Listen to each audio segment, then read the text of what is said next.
Começando então a nossa gravação, irmãos, eu vou começar fazendo uma pergunta para os irmãos. E que pergunta é essa?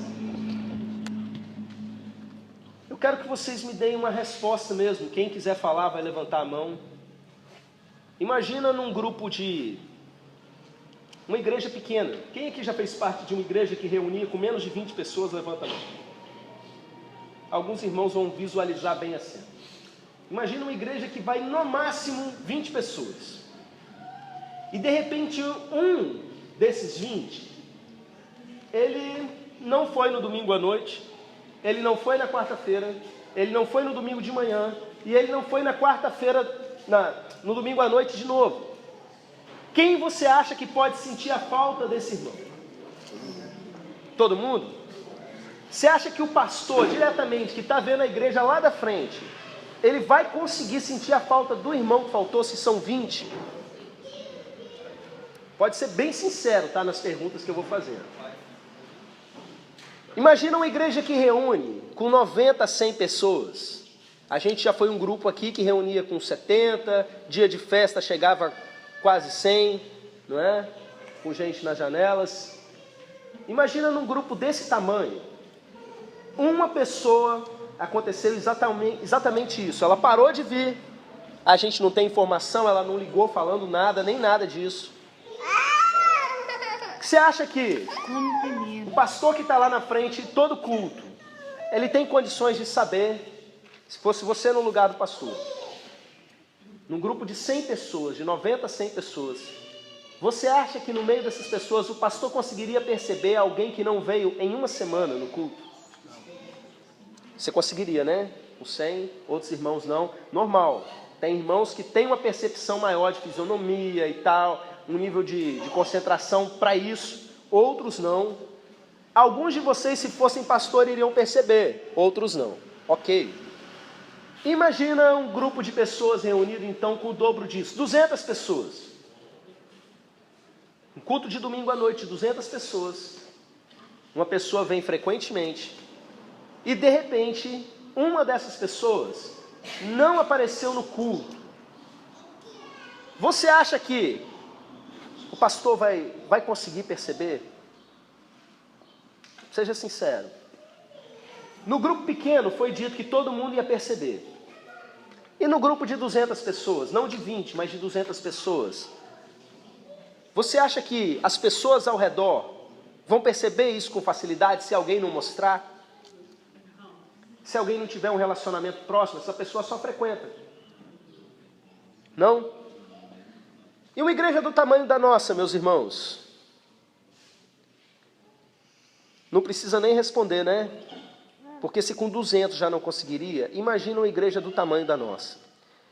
A próxima pergunta que eu tenho para fazer com vocês é o seguinte: como é que a gente vai resolver isso? Eu quero resposta bíblica, tá?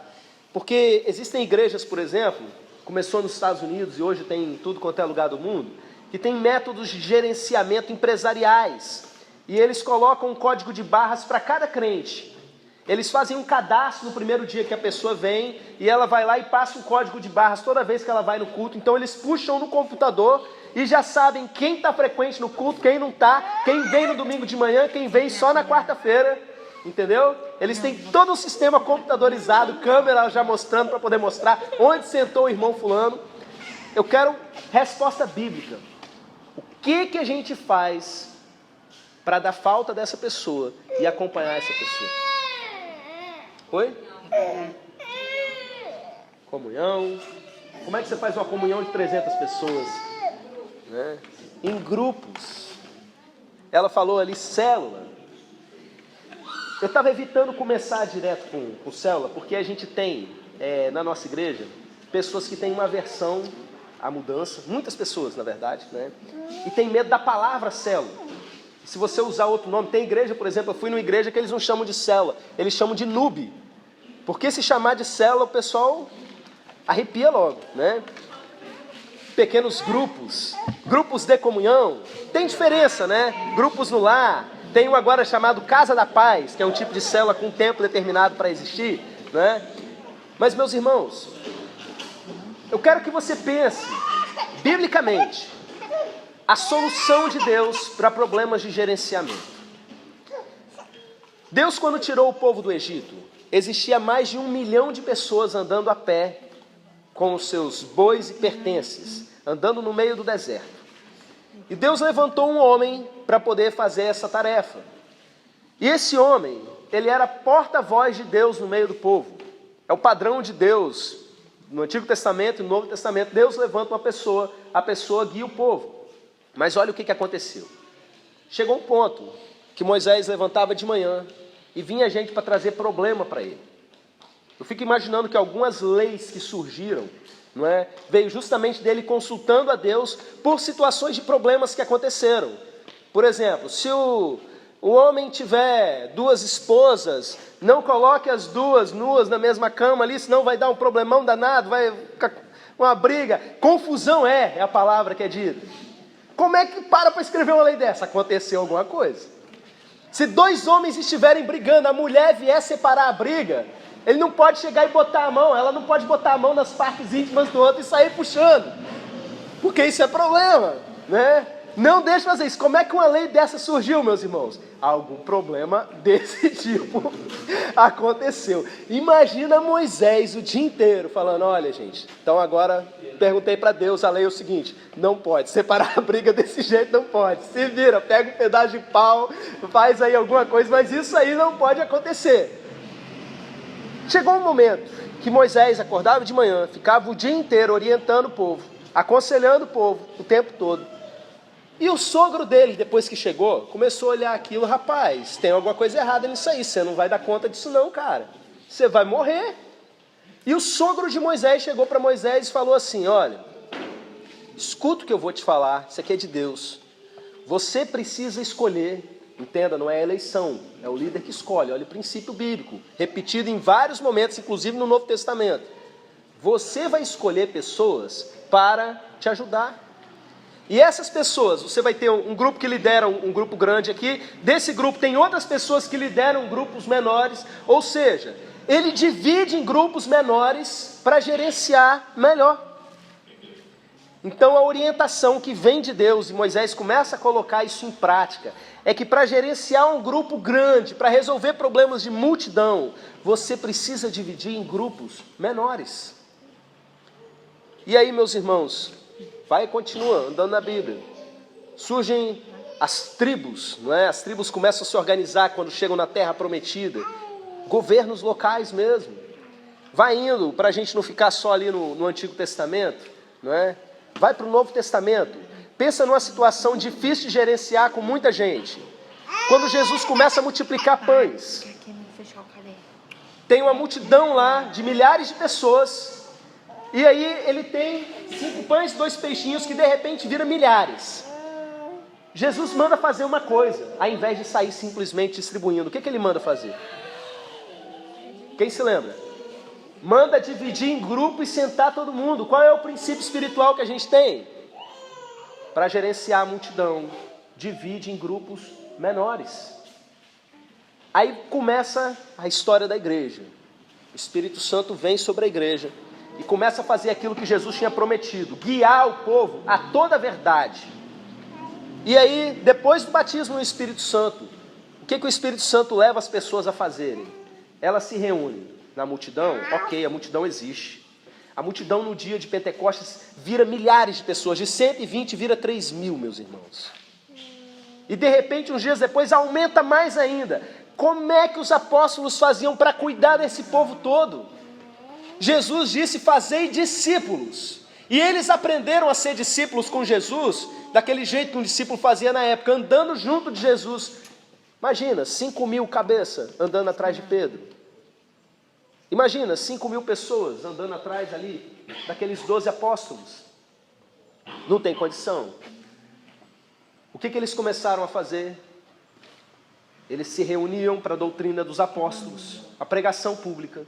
Eles se reuniam no templo, mas eles se reuniam de casa em casa.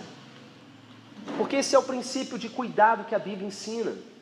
Claramente, meus irmãos, depois que passa esse momento de Atos, você vai vendo isso espalhado pela Bíblia. A gente vai ter uma aula mais para frente só sobre referências bíblicas a respeito disso. Você vê Paulo mandando carta e dizendo assim, saúdem fulano, e a igreja que está na casa de fulano de tal. A igreja que se reunia de casa em casa. Ele estava mandando uma carta para a igreja de determinada cidade, mas ele manda, se fosse na linguagem nossa aqui de hoje, manda um salve lá para a célula, lá na casa da irmã Gilda. É isso que ele está falando. A igreja da PIB de Nova Almeida, mas a igreja que se reúne ali na casa da irmã Gil. E assim Paulo vira para Timóteo, treinando um jovem pastor, e fala assim, Timóteo, olha só, você vai escolher, ele que escolhe, você vai escolher alguns homens que tenham essa característica, e vai ensinar para eles tudo aquilo que você sabe, para eles irem continuando. O que é isso? Isso é discipulado. Isso é pegar essas pessoas e colocar eles para cuidarem de grupos menores. Por isso, meus irmãos, eu entendo que nós precisamos, como igreja, transmitir esse entendimento para todo mundo. Tem crente aqui na nossa igreja que quando a gente fala em célula, ele fala, misericórdia, pastor, é obrigado? Nada é obrigado. Eu sempre falo para a irmã, você não é obrigado nem a ir para o céu. Mas a Bíblia está ensinando para a gente uma maneira clara da gente seguir. Pensa comigo, de novo, temos aqui um grupo de 300 pessoas. E uma pessoa simplesmente parou de vir. Mas essa pessoa é da sua célula. Qual é a chance de você dar falta dessa pessoa? Qual é a chance dessa pessoa ser cuidada? Aumentou? Agora eu pergunto para vocês, está acontecendo? Cri, cri, cri, cri.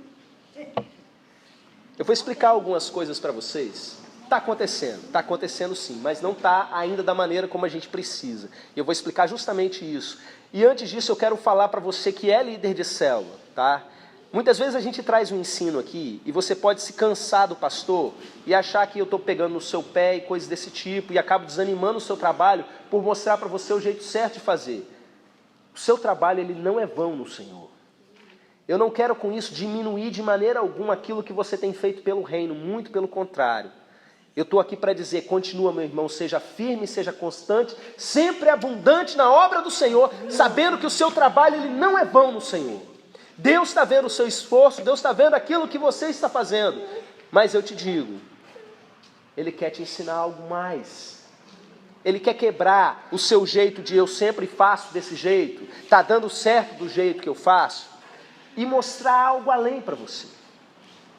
Semana passada a gente passou um videozinho aqui chamado Os 7 Erros do Líder de Célula. E a gente tomou decisões. Eu não vou por uma questão de tempo, não vou chamar cada um para dar um testemunho, mas eu sei que muita coisa já começou a mudar em cada uma dessas células. Amém?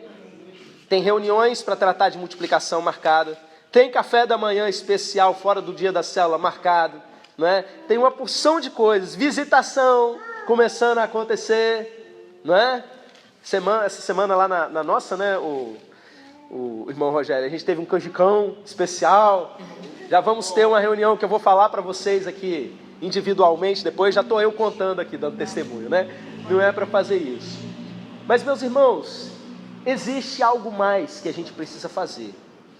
E se relaciona com a nossa paixão. Vou contar uma história para vocês que aconteceu essa semana. Eu recebi uma ligação de uma família da igreja, não vou falar se foi um irmão, se foi uma irmã, e a pessoa chorou mais do que falou. Eu tive dificuldade realmente de entender o que aquela pessoa estava falando. Essa pessoa tinha deixado de vir na igreja já há 2 semanas. Essa pessoa estava passando por um problema, um transtorno emocional muito grande, e a família dela inteira, relacionado principalmente a problemas financeiros. Já tinham cortado a luz nessa casa. E eu perguntei assim, você está precisando de alguma coisa de comida? E eles não estavam precisando de comida, sabe por quê? Porque eles já tinham vendido parte da mobília para comprar comida. Sofá e cômoda, ou estante e cômoda, alguma coisa assim. Foram 2 móveis da sala que eles tinham se desfeito para comprar comida. Vendendo patrimônio para comprar aquilo que você gasta diariamente. E eu quero dizer uma coisa para vocês. Essa pessoa é de uma célula dessa igreja. Eu não vou dizer qual é. para você ficar pensando, será que é a minha? Porque tem gente que parou de vir, de repente, que é da sua célula. E eu quero que você faça realmente esse exercício. Olha, lembra daquela oferta que a gente fez aqui na quarta-feira? Não é essa pessoa não, essa é outra.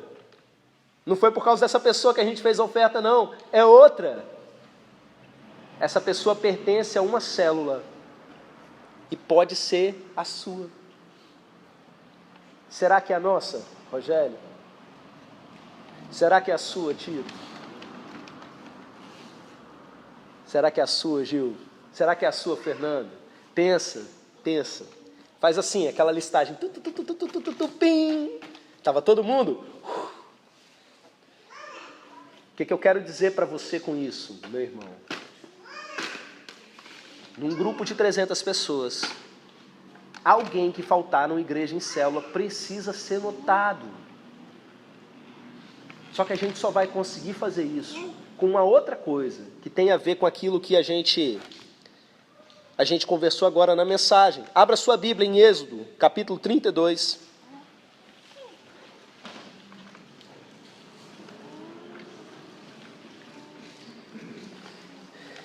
Êxodo 32, a gente vai ler a partir do versículo de número 30.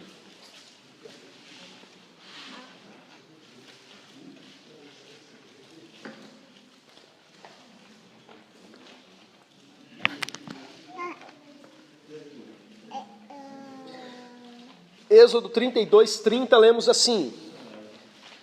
Amém? No dia seguinte, disse Moisés ao povo: vós cometestes grande pecado. Agora, porém, subirei ao Senhor, e porventura farei propiciação pelo vosso pecado. Tornou Moisés ao Senhor e disse: ora, o povo cometeu grande pecado, fazendo para si deuses de ouro. Agora, pois, perdoa-lhe o pecado, ou se não, risca-me, peço-te, do livro que escreveste. Então disse o Senhor a Moisés: riscarei do meu livro todo aquele que pecar contra mim. Vai, pois, agora, e conduze o povo para onde te disse: eis que o meu anjo irá diante de ti, porém no dia da minha visitação vingarei neles o seu pecado. Feriu, pois, o Senhor ao povo, porque fizeram um bezerro que Arão fabricara. Amém? Irmãos, a situação aqui é o seguinte: Deus fez milagres e maravilhas no meio do povo, trouxe o povo pelo meio do deserto e começou a preparar o povo simplesmente para o acontecimento mais importante da história da humanidade, a remissão do povo, a remissão do ser humano. E foi entregar os 10 mandamentos, que é simplesmente a base de praticamente toda a legislação que a gente tem no mundo. Enquanto Moisés estava lá recebendo do Senhor os 10 mandamentos, o povo aqui viu que Moisés estava demorando muito e resolveu fazer um bezerro de ouro e renegar tudo aquilo que Deus tinha feito. Quem foi que nos tirou do Egito? Ah, bezerrão, foi o meu bezerrão aqui. Moisés desceu, eles estavam lá se divertindo, fazendo o maior carnaval. Pensa num homem furioso. Pensa num homem com raiva. Moisés era o homem mais manso da terra. E de repente ele vira e fala assim: eu vou matar um bocado de gente aqui nesse lugar. E ele sai matando mesmo, meus irmãos. Porque aquilo foi um absurdo, uma decepção tão grande, tão violenta. E aí, Deus, ele decide, em alguns momentos inclusive, começar de novo o povo dele. Moisés sobe para conversar com ele. E Moisés fala assim: olha, Senhor, talvez se fosse você no lugar de Moisés, falava assim: queima todo mundo. Não tem lá o lugar onde eles derreteram o ouro? Joga todo mundo lá dentro assim, entendeu? Faz aí, vamos inventar um inferno aqui para a gente poder ir jogando essa cambada, porque misericórdia, depois de tudo isso que a gente passou, os caras têm coragem de fazer uma coisa dessa? Talvez se fosse eu e você fizesse isso, a gente pesasse a mão sobre o pecado do outro. Mas olha o que Moisés faz: ele sobe diante de Deus, ele pede perdão pelo povo, igualzinho Daniel fez, igual vários homens de Deus fizeram. Ele fala assim: Senhor, o povo cometeu muitos pecados, mas olha, perdoa eles, ou se não, risca meu nome aí do seu livro.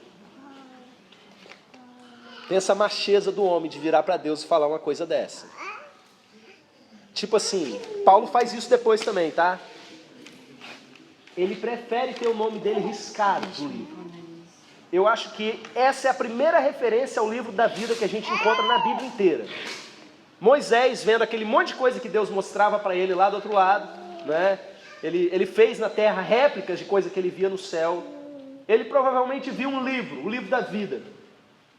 E ele vira para Deus e fala assim: olha, perdoa esse povo aí, ou senão risca meu nome do livro da vida. Ai, você falar assim, eu estou disposto a perder a minha salvação, me manda para o inferno junto com eles. Paulo fala isso, que ele ama tanto o povo de Israel, que ele preferia ser separado de Deus, para ver a salvação do povo. E Deus responde para ele: não, eu risco do meu livro quem eu quiser, quem pecar contra mim. E no tempo certo eu vou vingar sobre eles o pecado deles. O que eu quero mostrar para vocês com isso, meus irmãos? Deus podia ter pesado a mão contra ele também, não podia? Como é que o cara faz um negócio desse? Está desdenhando da salvação que eu dou? Eu chamo o cara, eu cuido dele, desde que ele nasceu lá no cestinho, o cara vem falar que não quer ir para o céu por causa desse bando de gente. Deus está olhando o coração do homem, está entendendo que o sentimento que ele tem é o mesmo que o próprio Deus tem. Ele está disposto a sofrer condenação. O próprio Deus se faz condenado para salvar o próprio povo. Ele olha para o coração de Moisés e vê um coração de redentor. Ele vê alguém, e eu quero que você grave isso que eu vou falar, apaixonado pelo povo que ele cuida. A gente falou de paixão na adoração, e eu quero falar agora de paixão na liderança. E eu não estou falando simplesmente para quem é líder de célula, para a célula inteira. Meus irmãos, a gente só vai conseguir salvar um povo que a gente ame. Você pode fazendo as coisas mecanicamente, chega um momento que você tem vontade de dar um bico e falar: segue o seu caminho. Liguei para uma pessoa essa semana e falei: eu preciso que você visite fulano de tal. Aí ela falou: essa pessoa daí, pastor, a última vez que eu fui lá, ela ficou falando mal dos pastores e não sei o que e tal. É essa mesmo? Eu falei: é essa mesmo, está passando por uma dificuldade grande, precisa. Poderia falar: ah é? Falou mal dos pastores? Não, deixa, Deus está cobrando, Deus está pesando a mão, está tratando a pessoa. Não é isso que Deus nos chama para fazer. Chama a gente para amar quem não merece. Esse povo não merecia, meus irmãos. Pensa, um povo que foi capaz de trair Moisés dessa maneira pelas costas. Alto nível de traição, de adultério espiritual. Começar a adorar um demônio, dizer que foi o demônio que mandou as pragas do Egito, que abriu o mar vermelho, que mandou pão descer do céu, que mandou as codornizes vindo sobre eles, dizer que foi um demônio que fez e não Deus. Alto nível de traição, pouca vergonha. Moisés ama eles tanto, e Deus ama mais ainda. A gente precisa aprender a ser apaixonado, porque Jesus foi assim. Por que a gente fala paixão de Cristo? Porque o gesto que Jesus fez foi um gesto de amor intenso. Gente que não merecia, xingando, humilhando, cuspindo nele, torturando, matando, com a mãe dele ali na frente, eles não tendo misericórdia. E Jesus vira e fala: Pai, perdoa, eles não sabem o que fazem. Se entregando mesmo, amando para valer. Irmãos, o que isso significa? Tem coisa na sua vida que você não vai fazer sem paixão. Você sabe que você tem que fazer. Você sabe que você tem que sacrificar um momento de descanso seu para ir fazer uma visita. Você sabe que vai ter que deixar de assistir um jogo na televisão para dedicar mais na oração por alguém. Você sabe, mas você só vai fazer se você tiver paixão. Se você tiver um amor sacrificial. O cara é capaz de falar: eu estou disposto a perder a minha salvação. Pressionar nesse nível. Porque ama tanto as pessoas. Você não vai conseguir levantar cedo para orar, dormir tarde para se preparar. Não vai conseguir cuidar dos irmãos seus ali na sua cela, independente de você ser líder ou não, se você não for apaixonado por eles. Carregar o problema deles todo dia e orar por esses problemas todo dia, sem paixão, essa paixão que Jesus ensinou, porque ele falou que da maneira como ele fez a gente deve fazer, porque ele falou, não é? Lá um resumo bem importante desse ensino, está lá em 1 João 3,16, nisso conhecemos o amor, que Cristo deu a sua vida por nós e nós devemos dar a nossa vida pelos nossos irmãos.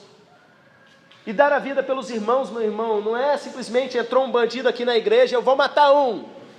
Quem vai ser? E você se oferecer, não? Embora seja isso também. É isso também, mas é muito mais do que isso, porque todo dia você tem a chance de dar a sua vida por alguém, de abrir mão de coisas suas para poder abençoar alguém. Eu não vou dar nada para essa pessoa não, eu trabalhei tanto para conquistar, essa pessoa fica aí morcegando. A gente começa a colocar argumentos no nosso coração para não amar, para não cuidar. Essa pessoa está desse jeito porque não gosta de trabalho. Essa pessoa está assim por isso, por aquilo. Deixa Deus julgar. A você cabe amar. Essa pessoa fez um bezerro de ouro, aprontou um monte aí, fez um carnaval dizendo que foi o demônio que fez. Ama essa pessoa, vai atrás dela, cuida dela, abraça ela, traz de volta. Traz de volta, faz a história se cumprir, se coloca diante de Deus para você amar. Paixão, meu irmão, minha irmã, não vem com palavra. Palavra traz fé. A fé vem realmente por ouvir a palavra de Deus. Eu falando essas coisas para você, vai despertar fé para você amar, e você precisa de fé para amar. Mas amor você busca individualmente diante de Deus. É você diante de Deus. Eu quero convidar você aqui à frente, não só o líder da célula, mas você que quer que Deus aumente o seu amor nessa manhã. Olha, cuidado com o apelo que você vai atender. Eu ouvi uma missionária contando uma vez, ela na América Latina, ela teve um entendimento parecido com esse, e antes dela dormir ela virou para Deus e falou assim: Senhor, me enche do teu amor por esse povo, eu preciso sentir o que o Senhor sente. No outro dia de manhã ela não conseguia nem se mexer, não conseguia sair da cama. Aí ela virou para Deus e falou: Senhor, manda aquele tanto que o meu corpo aguenta. Aí ela foi e começou a levantar. As pessoas que estão dispostas a amar realmente, a se apaixonarem, elas morrem. Jesus nos chama para isso, para morrer mesmo, para tomar a nossa cruz. Aquele pessoal que testemunhou lá a descida do Espírito Santo, eles foram morrendo por um cheio do Espírito Santo, pronto para fazer tudo em nome de Jesus, cada um morrendo de um jeito pior do que o outro, torturado mesmo. Eu estou chamando você para morrer mais uma vez, eu estou chamando você para sacrificar a sua vida, para colocar muitas vezes a sua família numa situação ali de aperto, para botar alguém dentro da sua casa.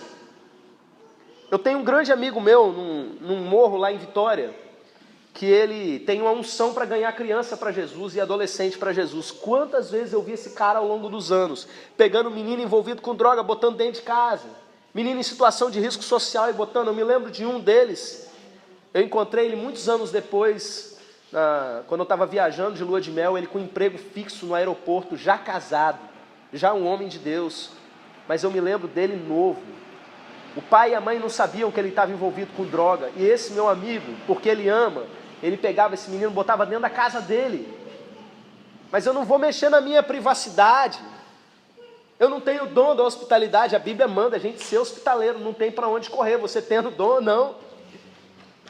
Você está disposto a se sacrificar o seu horário de almoço para botar alguém lá dentro?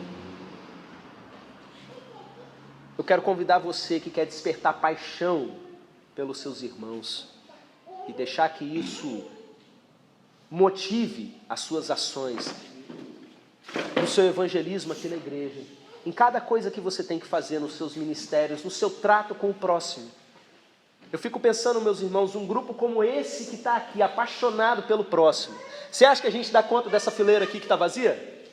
A gente encheu a fileira do meio nessa aula aqui de hoje. Você acha que a gente dá conta? Se faltar esse tanto de irmão aqui no domingo à noite, essa fileira toda que está vazia, a gente consegue amar essa quantidade aqui? E essa fileira toda aqui? Irmão, se esse povo estiver na célula, fica muito mais fácil. Porque num grupo pequeno, a célula maior que tem aqui, quando reúne muito, dá 20 pessoas. E já está passando a hora de multiplicar, não é? Tem que realmente ser grupos menores para você conseguir cuidar direito. São grupos pequenos, tem célula aqui que tem 4 pessoas. A gente precisa realmente cuidar e se sacrificar pelo outro. E estar disposto a morrer pelo outro. Porque é nisso que a gente conhece o amor. E Cristo deu a sua vida por nós. e nós devemos dar a vida pelos nossos irmãos.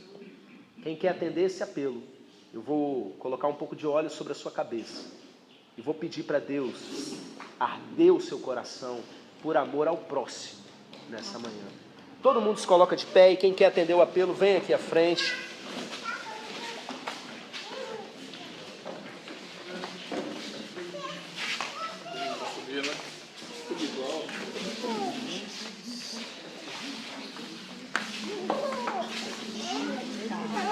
Eu tô aqui, eu vou sair daqui.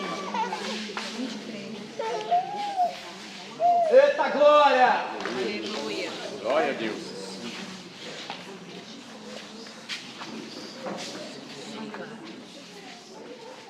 É hoje, cadeias vão cair. Glória a Deus.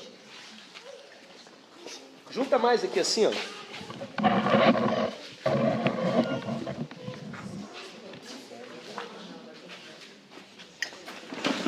Eu vou parar de gravar porque senão vai ficar um tempão em silêncio. Mas quem está ouvindo aí já sentiu o mistério, não é? Se quiser uma oração pastoral, me procure, em nome de Jesus.